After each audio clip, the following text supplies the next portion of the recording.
If you work out because you want your body to look a certain way, you don't care about health, you are fat phobic. Nobody cares about when you do that and there's like muscles there.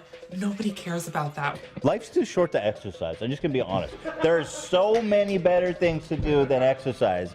Hey Tubby, how about you shut the fuck up? There have been many movements I fucking hated over the years, but one of the dumbest in recent memory has to be fat acceptance, or anti-healthy people if you want to call them that. If you don't know what fat acceptance is, it's pretty self-explanatory. It's just a bunch of fat whales who are too lazy to better their lives, so instead they created a movement to discourage working out so more people can live their lives as miserable sacks of shit. If you work out for the sole purpose of losing weight, you'll be labeled as fat phobic, which by definition means the fear of fatness. And to be honest, who wouldn't be fat phobic? Fat people are fucking scary. One wrong move from some Jabba the Hutt looking motherfucker and you're either crushed under the weight or you suffocate to death. I mean, isn't that enough reason to work out? If some bitch's fat roll falls on you, you'd better be able to lift that shit or be agile enough to dodge it. A big problem with these anti-fit losers is that they want to be considered quote-unquote beautiful but don't actually want to put in the effort to achieve it. Instead, they just sit on their ass and stuff their face with an endless cycle of instant gratification. Another point of theirs I fucking hate is this illusion of what they have is a healthy body. If I'm being completely honest, I don't really give a fuck if you're fat or not. Just don't try to pretend it's some beautiful achievement, because it's not. I'm all about body positivity, being proud of yourself and all that gay shit, but don't try to act like your 500-pound ass is the same as some model who actually put the effort in.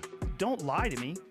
Just don't lie about the physical reality of what you've done to your body if you reach 400 pounds. That's not healthy. You're saying it's healthy. You're saying it's okay. No, you're just not dead yet. And yeah, working out requires effort. That's why models are supposed to be fucking yoked. You have to dedicate a decent part of your time and energy into achieving this impossible standard of beauty. Okay, granted, some portion of them are probably pumped full of drugs and silicone, but the idea is that to reach this height of attractiveness, you have to put in a great deal of effort. It's meant to basically be an impossible goal to achieve. Hence the name model, as they're meant to demonstrate peak human performance. It's something to strive for because it shows dedication and, well, just looks good. You'll probably never actually reach this height, and the majority of people won't either. Well then what's the point if you never reach your goal? Might as well just live your life not worrying about that shit, lol. But here's the thing. Every step made in that direction is going to greatly improve your quality of life. It's progress. Every step gets you ever so slightly closer to this goal, and even if you never reach it, you'll still feel the satisfaction along the way. And that's exactly what these hippos don't want. They won't ever be able to just look in a mirror and be proud of their body because they haven't put the effort in. They want the same feeling of accomplishment as someone who put the time in, but without actually doing any of the work required.